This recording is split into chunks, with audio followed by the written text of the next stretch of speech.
चलेगा, नहीं चलेगा, नहीं चलेगा, नहीं चलेगा, नहीं चलेगा, नहीं चलेगा, नहीं चलेगा। ఇస్లామియా కాలేజ్ నుండి మాట్లాడుతున్నా. ముస్లిం పర్సనల్ బోర్డు ద్వారా ఇక్కడ ఒక కేంద్ర ప్రభుత్వానికి వాళ్ళ కళ్ళు తెరిచేదానికి ఒక సభ, బహిరంగ సభ పెట్టడం జరిగింది.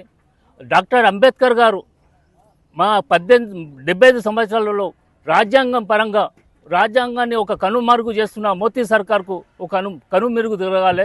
ఢిల్లీ కదిలి ఆ వక్ఫ్ బోర్డు సవరణ బిల్లును వ్యతిరేకిస్తూ ఈరోజు నిరసన తెలుపుతున్నాం. వెంటనే ఈ సభ చూసి వాళ్ళు వెనుకను తీసుకోవాలని మేము కోరుతున్నాం. లేని పక్షాల మేము దశల వారీగా ఉద్యమాలు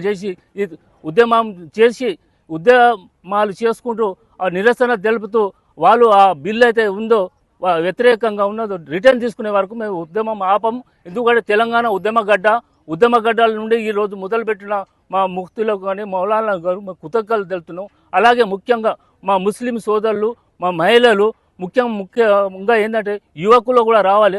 వక్ఫ్ బిల్ అంటే ఏంది, వక్ఫ్ ఆస్తులు అంటే ఏంది. మన ఉమ్మడి జిల్లాలోనే 27,000 గజాల 2,700 ఎకరాల భూములు ఉన్నాయి.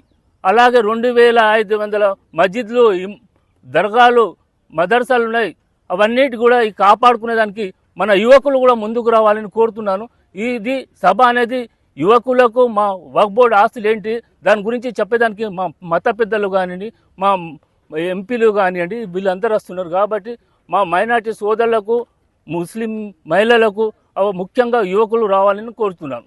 కేంద్ర ప్రభుత్వం నిరస్తున్న విధానాలను బట్టి ఈరోజు ఆల్ పార్టీస్ అందరం ఏకతాటిమై వచ్చి ఈ సభను విజయవంతం చేసేందుకు అందరం తయారవుతున్నాం. ప్రతి ఇంటి నుండి కానివ్వండి, ప్రతి వాడ నుండి కానీ ఒక ర్యాలీ లాగా వస్తున్నారు. జనాలకు వాళ్ళ చూస్తుంటే వాళ్ళ మనసులో ఏంటంటే మా ఆస్తులు మేము కాపాడుకోవాలి, మా వక్ఫ్ ల్యాండ్లు మేము కాపాడుకోవాలి, మా మదర్సాలు కాపాడుకోవాలి, మా మస్జిద్లు కాపాడుకోవాలి, మా ఈద్గాలు కాపాడుకున్నాను కూడా భారీ ఎత్తున రావడం జరుగుతుంది. సుమారుగా 10,000 మహిళలు అనేది 3-4 వేలు వస్తున్నారు. అలాగే పురుషులు ఒక 5-6 వేలు వస్తున్నారు. టోటల్గా 10-12 మంది ఇక్కడ ఇస్లామియా గ్రౌండ్లో వస్తున్నాము. మేము అలాగే వాళ్ళకి అందరికీ పార్కింగ్ సౌకర్యాలు చేయబడుతుంది, మంచినీళ్ళ సౌకర్యాలు చేస్తున్నాం. చలో ఇస్లామియా గ్రౌండ్ అనే వాదంతో యువకులు ముఖ్యంగా రావాలని